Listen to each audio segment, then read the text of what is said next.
What's up? It's Jared Cagle. This is a podcast called Burning Questions because we are answering your burning questions.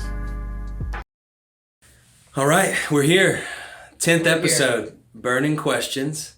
Two very special guests, Sam Bowman. Hey, Sam. Hey. Sidney Reed, Sidney Hope Reed, Samuel Sidney Thomas Bowman, two middle names. Middle names are great. Sidney, you brought the candle. I did. Tell me why. I mean, have you smelt it? Yeah, I have. Smells nice. And my friend gave it to me. You sniff. take a hit off of it. Take it. That was good. You like that? Well, you gotta. It's glorious. I have to light it? Or you? No. You just tell us. Tell us what you love about the. What are the three things that come to mind when you smell that? Like a cold night with a fireplace on. Okay. Great. Yeah. What a great. It's like the Christmas vanilla with like the manly mahogany scent, you know? Wow. That's all right. powerful imagery. And the third thing is those two together. Because I don't have a third. Oh, wow. Cop out. It's great. Yeah. There's room for that. There's a lot of grace. Thank you. A lot of grace. 10th episode. Deca. X. Decade. Is that the right numeral? I don't even know. I think it's, it's I think X. that's 5. Yeah. No, it isn't. That's B. V is 5. X is 10. L is 50, right? That's the one I get 40 confused more. about. L. 40 Yeah. more. If it weren't for Super Bowls, I wouldn't have a clue. Facts. Sports fans. It's good. Today we're going to be talking. We're going to jump in. I'm excited about it. You guys are great. Can't wait to hear your thoughts on this. This is a big subject. We've gotten a lot of questions around this from people struggling with loneliness and not really knowing how to walk through seasons of loneliness and being alone. That is two different things. Yeah. So here's the question. I'm going to read it. I want y'all to jump in and then we'll kind of dive into burning questions. Cool. Sweet. Cool. What are you drinking? Well, I drank it already. It was coffee. So it's just It's just there now. decor. But I brought it up here and I was drinking it, but I already finished it. Was it from downstairs? No, it was from my house. It came all the way from my house in the car, in the rain, into here. Wow. Best commitment with that kind of cup. With this kind. No lid, no nothing. And trimmers. Slim Shaky. All right, cool.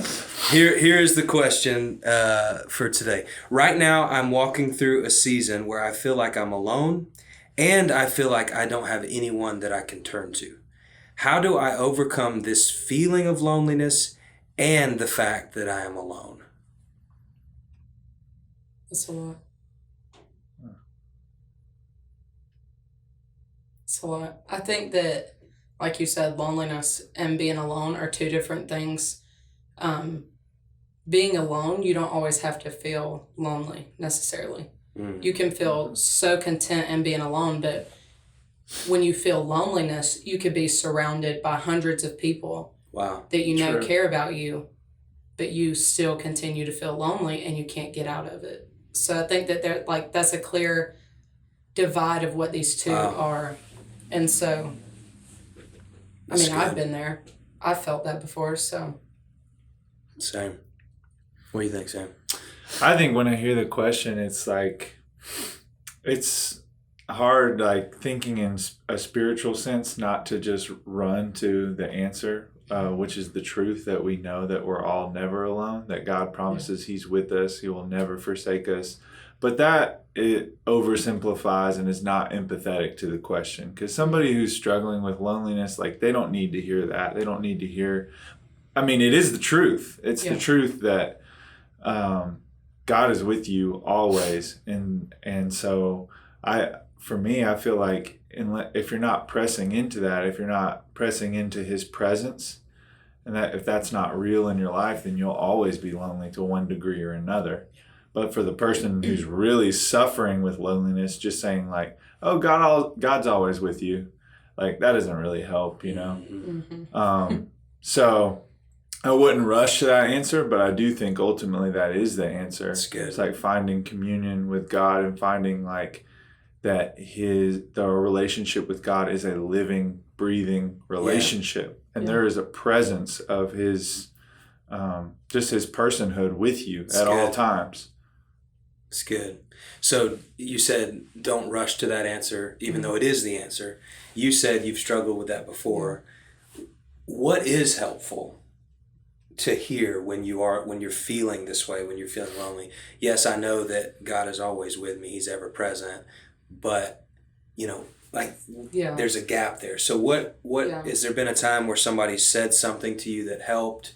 Have you heard something? Where do you turn in those moments? Yeah. What do you think about that?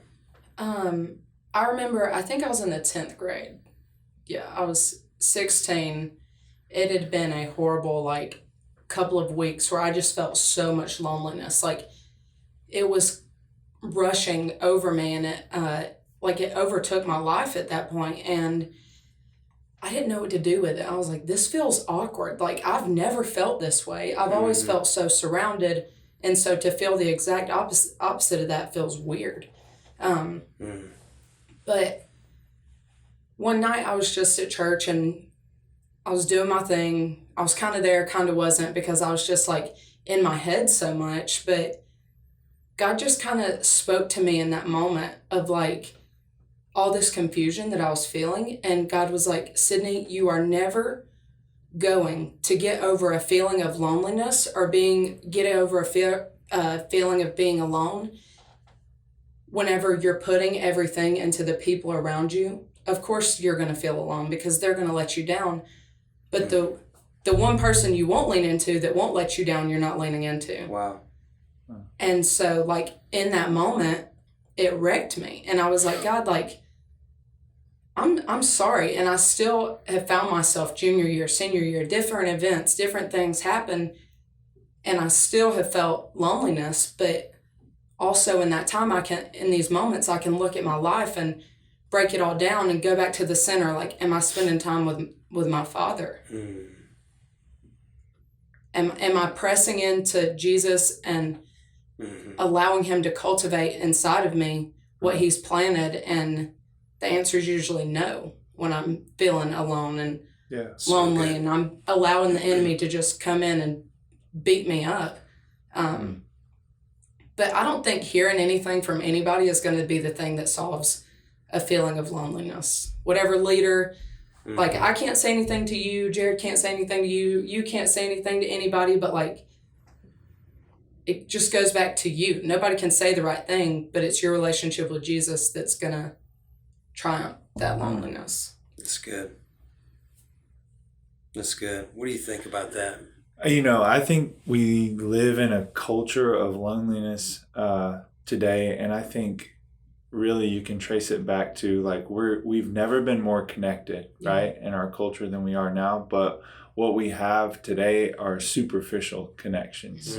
So we're connected everywhere we go. We're connected on social media. We got followers. We got likes. We got all this interaction, and our connection or our ability or capacity to connect with other people in a real deep way has been completely crippled, I think. And so I think what you got to look at is what are ways of interacting with other people that are counter to our culture. And I think, to me, I think vulnerability is the key to not becoming lonely. Yeah. And so good. The deepest longing of our human heart is to be fully known and fully loved. Yeah. And you can't be fully loved unless you're fully known. But all of us are scared to be fully known, to be completely vulnerable, because we're scared that if I show the real me, is everybody going to walk away, And so we got this culture of social media where I portray to everybody whatever I want them to see, that image.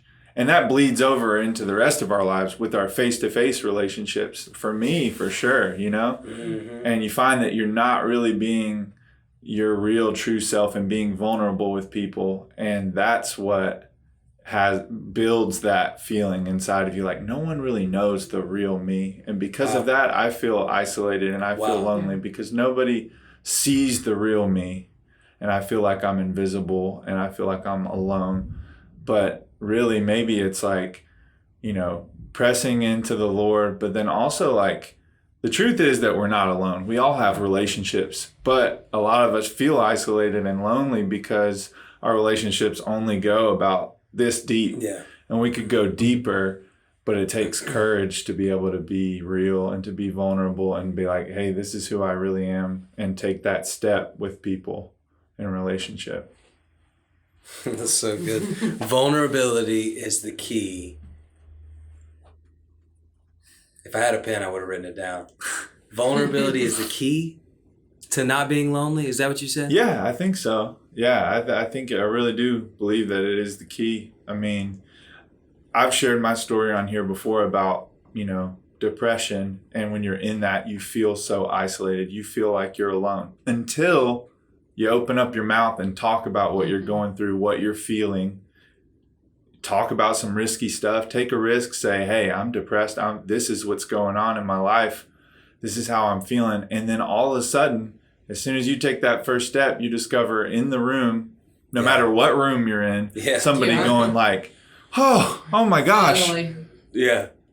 You too? Me too. I thought I was the only one. Yeah. And that's all it takes is just to be vulnerable. And then what we fear is that when we're vulnerable, everybody's going to run away, but it actually does the exact opposite. Everyone draws closer to that. So that's so rich. Vulnerability is the key to not being lonely. What's an example of a time where you learned that, where you had to put that into practice? Because it's not easy to be vulnerable, right? Yeah, and we talk about that. Like, let's be vulnerable in our groups. Let's find your people and let them know. But like, that's hard. So I want you to talk about, from your experience, how did you push through that kind of barrier about vulnerability? Yeah. People always say, oh, Sidney is like super open about things. And I mean, I am up until a certain point, but when it comes to that, like loneliness was always the thing that like, I could not let people know that I was struggling with. It's like, oh, you're Sidney Reed. Like you're the face of everything and you do everything. And if I let people know that I was lonely, I was like, man, there's no hope. Like they're never going to see me the way that they see me now.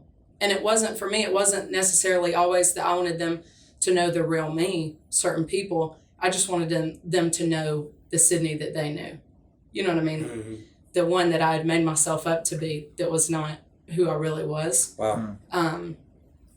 But just like, I have a friend named Emma that, I mean, I can go to her and tell her anything. And like going to Emma and saying, like, I know that you don't necessarily struggle with this, but like I'm feeling so alone right now.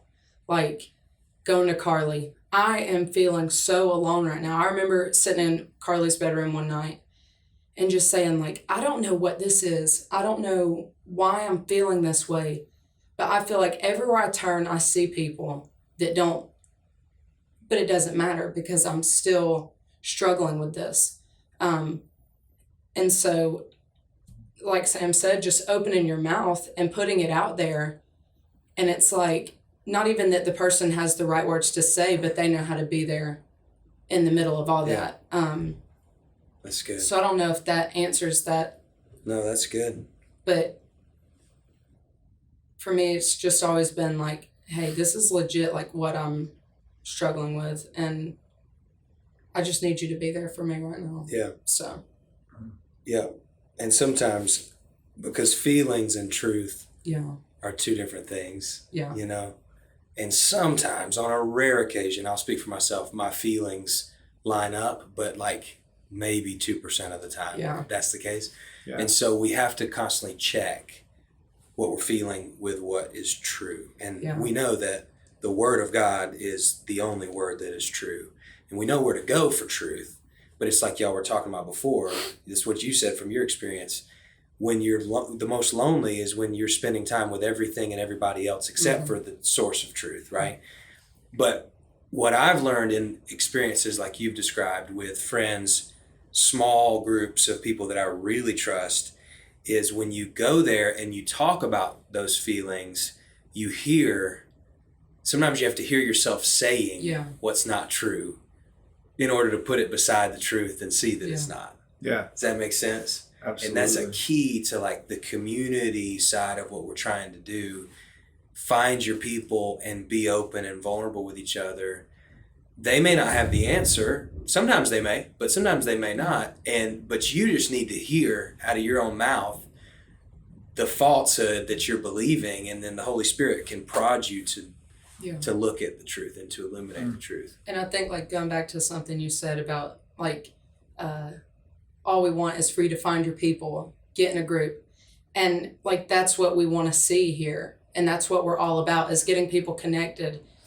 But the one thing that Satan wants is he's okay with you being connected, but he wants you to feel like you aren't, even though you are. He's okay with you, like, going and being there and sitting in on a Wednesday night and sitting in on a Sunday morning small group and hanging out with people that are going to uplift you. But he's okay with allowing you to go there, but he's not going to allow you to feel confident in that.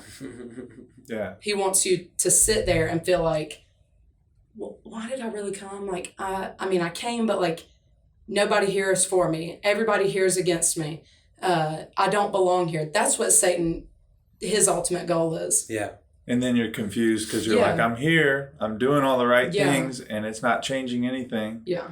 And I think really, how we can be in community, like be going to church, be going to small groups, and still be lonely is kind of that mask that we all wear that you were talking about. It's like, as long as I'm trying to maintain this mask and I'm holding that up, no one can really love me. They can only love the mask. Wow.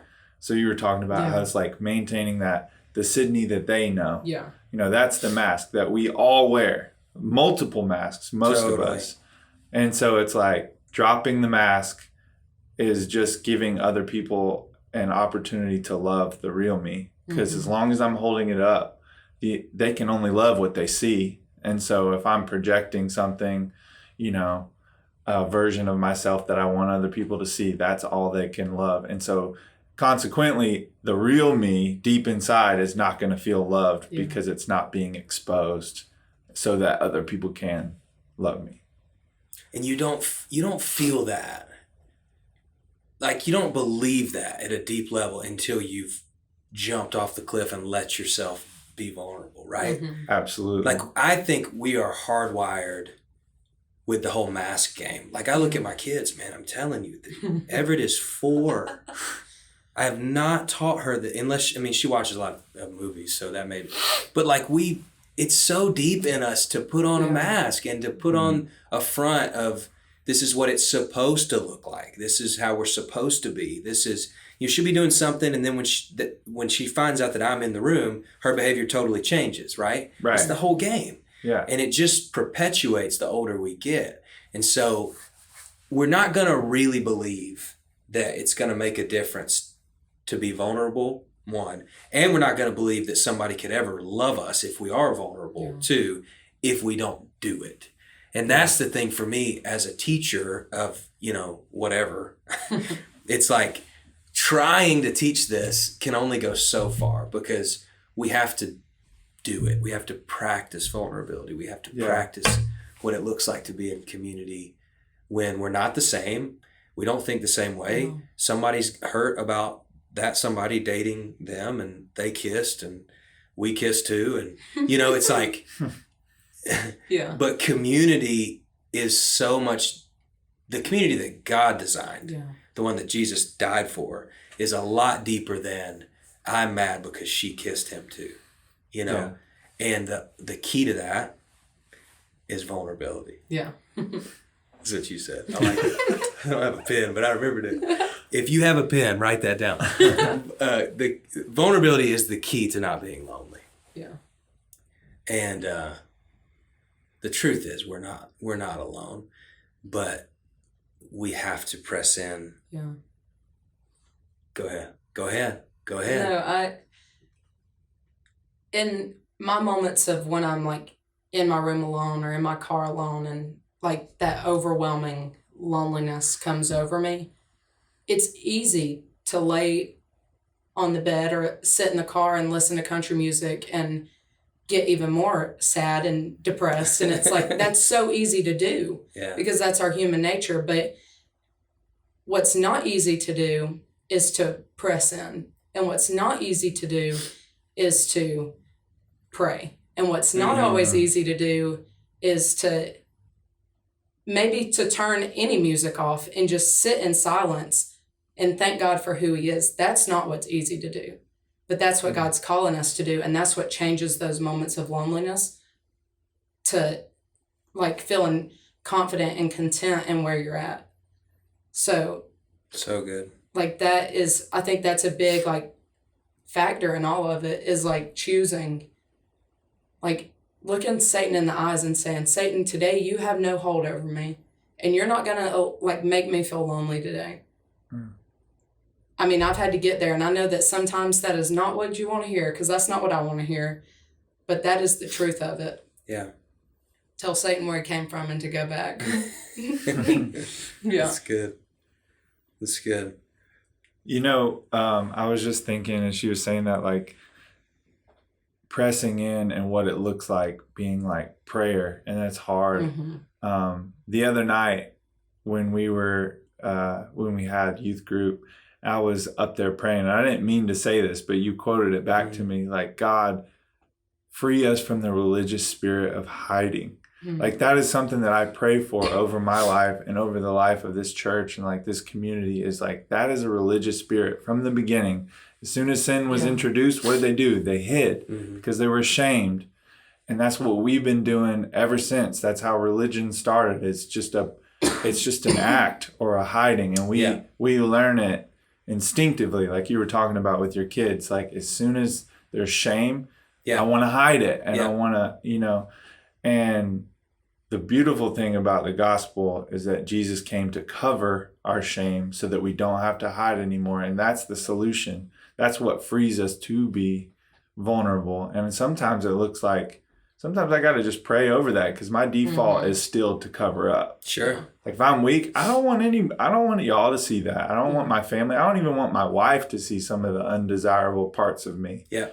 And so sometimes like Sidney was saying, it looks like just pressing in and asking God, like, help me, free me from this, help me to be vulnerable. What does that look like? Show me, teach me, Yeah. Yeah.